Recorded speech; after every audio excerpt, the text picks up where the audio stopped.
Bonjour, c'est la fée de chou qui regarde la télé comme beaucoup de gens sûrement.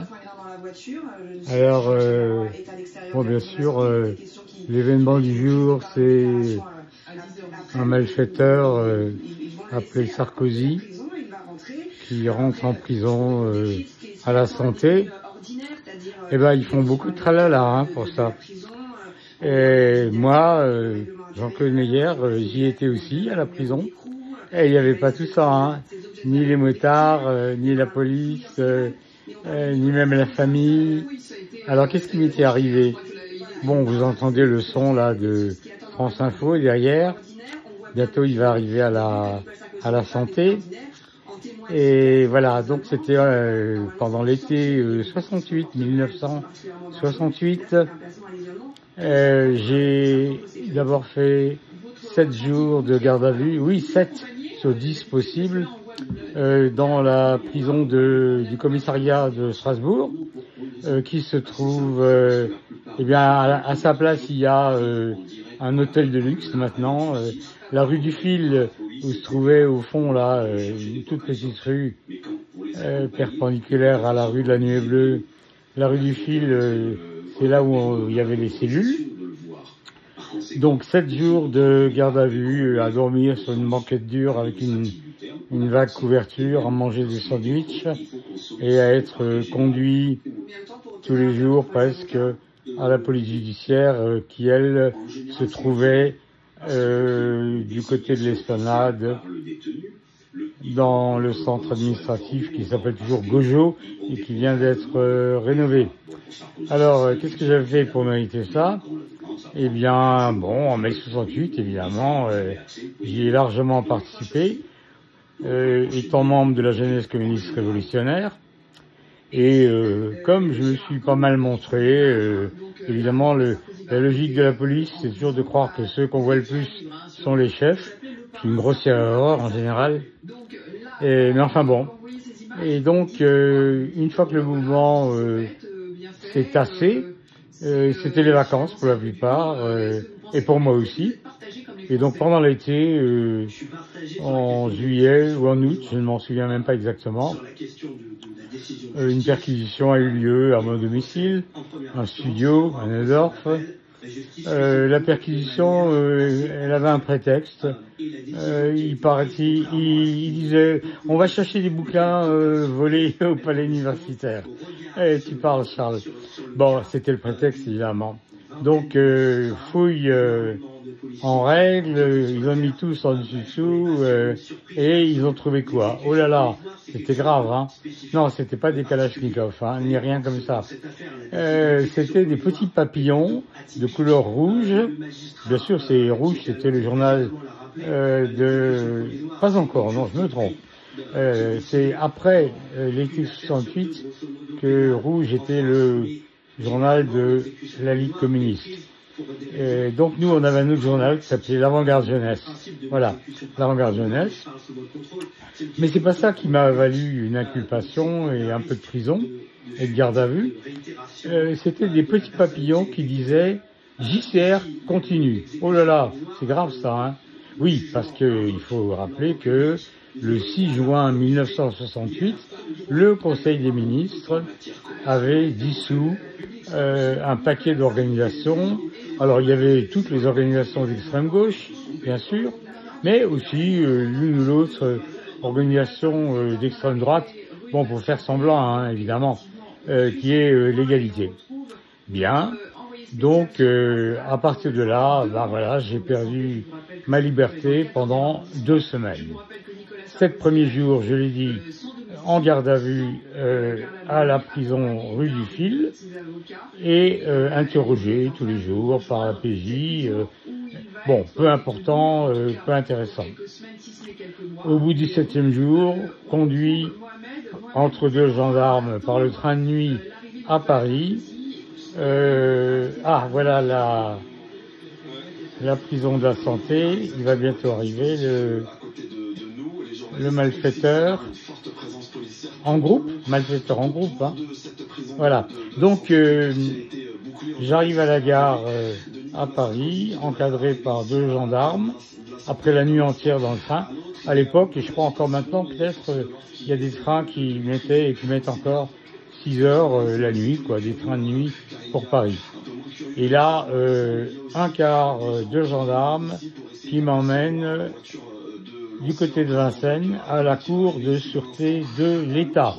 Alors c'est une justice militaire et le juge devant lequel je suis conduit, le juge militaire lui-même, juge Vigourou, si je me souviens de son nom, voilà, il me reçoit dans son cabinet et c'est là la première fois que j'ai droit à un avocat.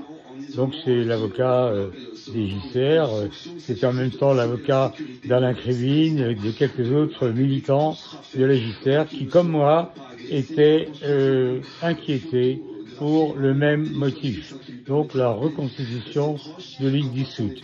À propos, il faut dire que cette loi, elle datait du Front populaire, de Léon Blum, du gouvernement de Léon Blum, et à l'époque, elle était mise en place pour l'extrême droite. Bon, d'ailleurs, la loi existe toujours. Hein. Le gouvernement actuel, et comme tous les autres, de gauche comme de droite, souvent dissout des associations, des partis politiques, des regroupements divers, au nom de cette loi de juin 36, je crois bien.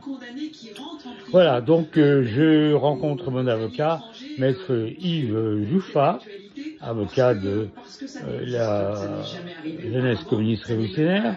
Je réponds à quelques questions du juge Vigourou, et puis il délivre un mandat de dépôt. Bon là, quand même, on est un peu inquiet dans ce cas. J'avais jamais été en tôle. Et on me conduit donc, comme en ce moment Sarko, on me conduit dans un quart de gendarme à la prison de la Santé dans le 14e arrondissement de Paris. Et là, je pénètre bien entouré dans la prison, et là il se passe un certain nombre de choses que probablement vont être épargnées à Monsieur Sarkozy, n'est-ce pas?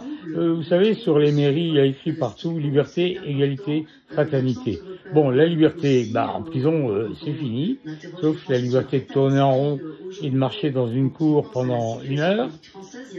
L'égalité, parlons-en. Là, vous voyez quand même que Sarkozy, il a droit à un traitement spécial. Remarquez, moi aussi, à l'époque, j'ai eu droit à ce traitement spécial. C'était un quartier réservé aux politiques, si je m'en souviens bien. J'avais la possibilité d'être seul dans une cellule. Bon, ce qui est fort appréciable, évidemment, alors qu'aujourd'hui, il y a des cellules où il y a 3-4 personnes et des gens qui dorment sur des matelas.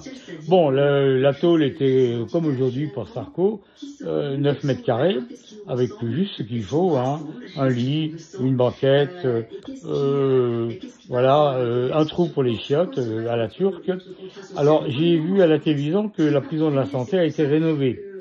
Eh c'était pas comme ça, hein, en été 68. Hein. Les murs étaient lépreux, ça puait. On avait droit à 1 ou 2 douches maxi par semaine. Voilà, on pouvait cantiner, c'est-à-dire si on avait un peu d'argent, on pouvait commander quelques trucs pour améliorer la nourriture servie sur les plateaux. Et voilà.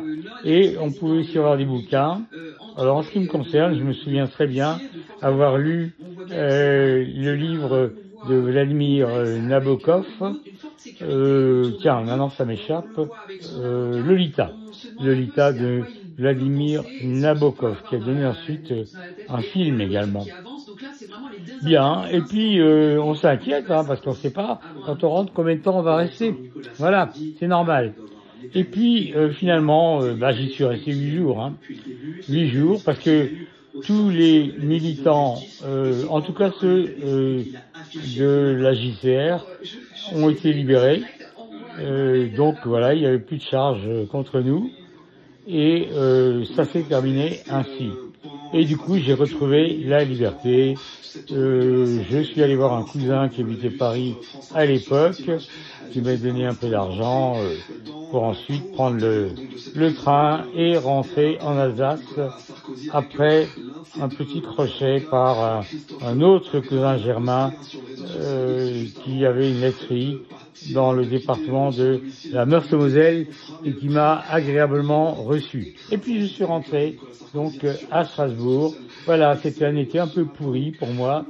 Pendant ce temps, mais je l'ai appris après, les camarades de l'ex-JSR étaient en train de réellement reconstituer l'autre organisation qui a succédé dès l'automne, le mois de septembre 68, et qui s'est appelée la Ligue communiste tout court. Hein. Après, quand on a subi une deuxième dissolution, on s'est appelé Ligue communiste révolutionnaire. Bon, c'est un pléonasme, hein, évidemment. Voilà, eh bien, bonjour à tous et à toutes. C'était ma contribution à l'emprisonnement de Nicolas Sarkozy, qui a pris donc 4 ans ou 5 ans pour association de malfaiteurs. C'est pas joli, hein? Bien. Allez, à la prochaine. Ciao les gars et les filles.